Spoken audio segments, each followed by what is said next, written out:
माशाल्लाह जी सऊदी अरब रियाद मुकाबल हजर चंगी जहाज आज प्रोटोकॉल देखो किसी को दे रहे जी अभी चेकआउट करो बादशाह है ना पूरा प्रोटोकॉल ना जारी सऊदी एयरलाइन चंगी जहाज़ों के विच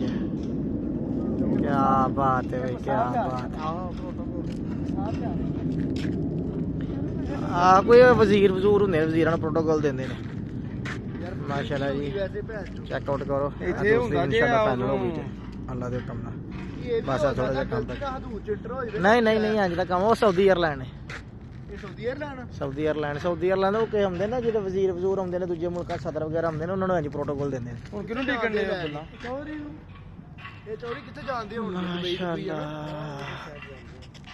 हाँ वजूरी शाह के समाचार ने तेरे इधर मुंह करके सुना की कारकर्दगी की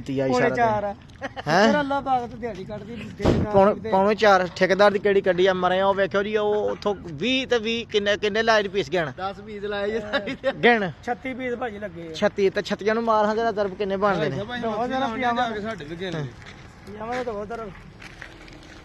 हां 36 पीसां हिसाब ला किन्ने बनदे बड़ा औखा है भाई अच्छा जी जान दे खेल के कोई नहीं गल ठेकेदार भी ओके जी